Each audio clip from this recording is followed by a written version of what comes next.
The movie kicks off by introducing Mason, who works part-time as a lawyer. Back then, he was gazing at an old photo from his days as a member of the United States Special Forces. Before he became a part-time lawyer, he used to be a highly skilled Special Forces soldier. Ever since he was a kid, Mason had a strong passion for fighting and always protected his weaker friends, which eventually led him to get military training in the United States and later being chosen for the Special Forces team. One day, Mason was given a mission to take out the president of Paledonia, a nation in Africa mainly inhabited by Latin people. This president was known for being harsh to his own citizens. As Mason was heading to Paledonia, the helicopter carrying him and his team got attacked by the forces of the Paledonia president. It was a terrible incident, and some of Mason's comrades lost their lives. Fortunately, Mason survived and made it back home. But this ordeal left him with trauma, and he decided to leave the military. He's been working as a part-time lawyer ever since. After a moment of reflection about his past, Mason quickly leaves to drop off his daughter at school. On the way, his daughter mentions that one of her friends is bothering her. Mason suggests that she stand up for herself and even jokingly says she could use a blunt object to make her friend think twice. After dropping off his daughter, Mason goes to his office. There he gets an unexpected visit from his former military leader, Sebastian. Sebastian explains that he wants Mason to accompany an American journalist on a mission. At first, Mason declines because he wants nothing to do with weapons or combat anymore, but Sebastian tempts him with a generous salary, mentioning that the assignment will take place in Paledonia. He emphasizes that Mason's only job will be to escort the journalist, Clara, who will be interviewing Paledonia's ruthless president. Sebastian chose Mason for this mission because of his previous experience in Paledonia, even though it didn't go well. Mason asks for some time to think it over and promises to let Sebastian know his decision the next day. A little while later, Mason goes to pick up his daughter from school, but when he gets there, he's surprised to find his wife, Rebecca. The school had called her because their daughter had used a rock to hurt a classmate who had been bothering her, and the injured child had to go to the hospital. Their daughter admitted that she did it because her dad, Mason, had suggested it. This really upsets Rebecca because Mason had taught their daughter something wrong. On top of that, they have to pay for the hospital bills of the child their daughter hurt and a fine to the school. Sadly, Rebecca doesn't know how to come up with all that money because Mason hadn't given her any money for several months, as he was just a part-time lawyer. Feeling guilty about the situation, Mason asks Rebecca if he can accept Sebastian's mission. He explains that the mission would pay him a good amount of money to cover all their losses.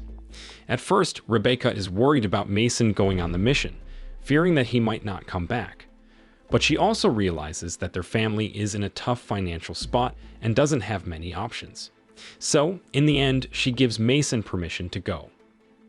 A little later, Mason gets in touch with Sebastian and tells him that he's ready to go on the mission right away. Sebastian then asks Mason to meet the journalist he'll be escorting, who happens to be at his office. Mason then met up with the journalist named Clara. He wasted no time in letting her know that Sebastian had sent him to accompany her for an interview with President George Venegas in Paledonia. So Mason and Clara set off for Paledonia to meet President Venegas. But Mason was really careful and kept his distance from Venegas because he was worried that Venegas might trap them both.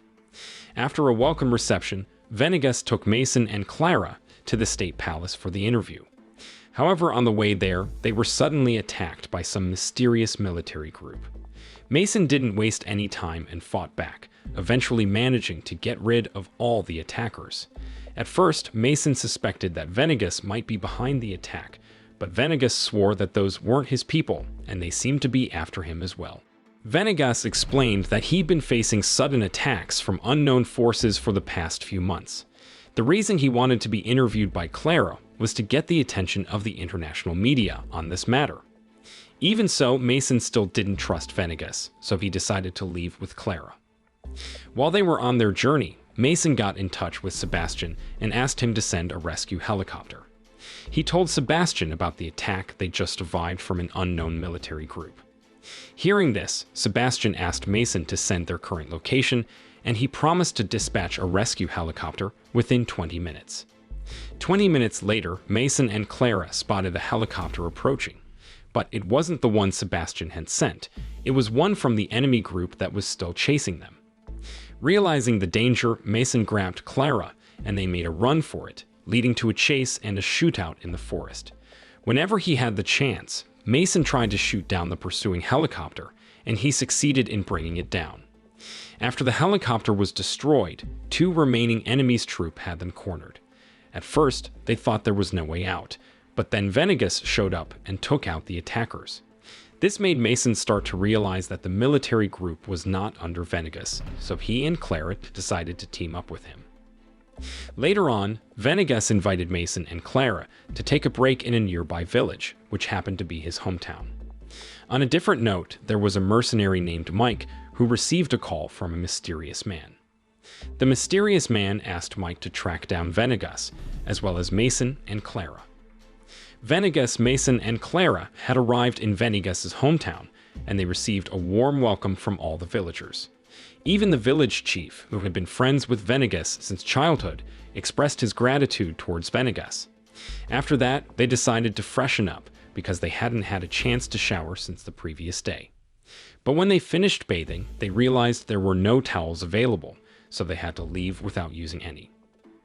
A few hours later, Clara got ready to interview Venegas using Mason's mobile phone, and all the villagers gathered to watch. During the interview, Clara asked Venegas why he had a reputation for being cruel to his people. Venegas explained that it was all lies and slander because he wasn't like that at all. He pointed out that the villagers loved him, as shown by their support. Venegas mentioned that the country had a valuable resource called Lantanis, and major world powers were eager to get their hands on it. This was one reason he was constantly accused of being a harsh ruler, because those major powers wanted to overthrow the Paladonia government to access the Lantanis material. But Venegas was determined not to let that happen, and he promised to protect his country at all costs. The villagers cheered in support of him upon hearing this, and even Mason started to believe in Venegas completely after the interview. That night, they all decided to stay in the village. Clara and Mason happened to share a room, and she made a move on him due to his muscular physique. However, Mason declined her advances, thinking about his family waiting for him back home. The next day, Mason asked Venegas about who was behind the constant attacks on him. Venegas suggested that Mason should ask the person who had sent him on this mission in the first place. So Mason immediately got in touch with Sebastian, because Sebastian had assigned him to accompany Clara. When he talked to Sebastian, he explained that he intentionally chose Mason to protect Clara, because he knew there would be a lot of attacks.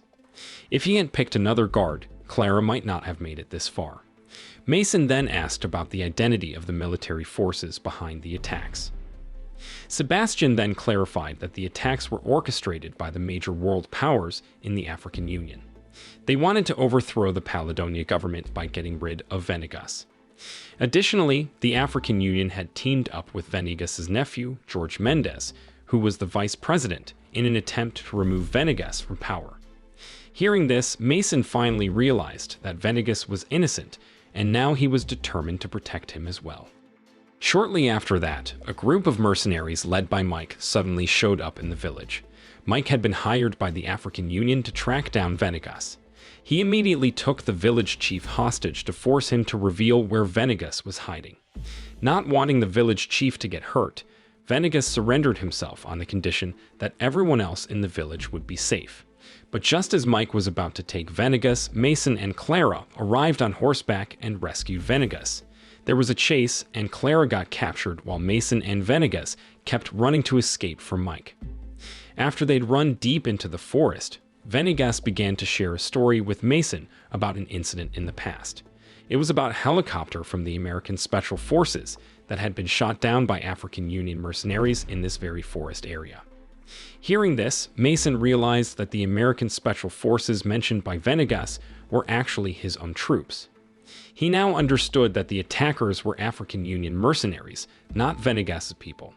Mason felt guilty and couldn't find the words to say how sorry he was for misjudging Venegas as a villain. Venegas then suggested to Mason that he be willing to exchange himself for Clara, since she had no connection to their country's conflict. Venegas took Mason to his friend Smith's house. When they got there, Venegas asked Smith for help in arranging the exchange between himself and Clara, who was still held hostage by Mike's group. Smith agreed to assist Venegas without hesitation. The next day, they noticed that Mike was holding Clara hostage, waiting for Venegas. Surprisingly, Smith led the villagers in a protest right in front of Mike's forces, causing a commotion and diverting their attention. In all the chaos, Venegas managed to free Clara and planned to take her to the presidential palace. Before leaving, he invited Mason to join them because he intended to go live from the presidential palace to tell the world the real story. On the other hand, Venegas' nephew, Mendez, was lounging around in the presidential palace, thinking that Venegas had already been killed. Suddenly, Venegas arrived with Clara and Mason. At the same time, the treacherous commander of the Paladonia forces also showed up and tried to attack Venegas, leading to a shootout. In the end, Venegas took out the commander, and Mendez was fatally shot. Shortly after that, more soldiers arrived, and they pointed their weapons at their own president, Venegas. These soldiers believed that Venegas had killed Mendez and the commander. Venegas explained everything that had happened, and his words were backed up by video recordings on Clara's phone. This convinced the soldiers that he was telling the truth. A few minutes later, Mike and his mercenaries suddenly attacked the presidential palace, causing a fierce battle between the African Union mercenaries and the Paladonia forces. In the middle of the fight, Mason found himself in a tough spot with Mike. Thankfully, Clara came to Mason's rescue. Mason then took some tough action, which was shown live on Clara's phone. After a while, Mason and the Paladonia forces received help from Sebastian and his troops, and they ended up defeating Mike's forces.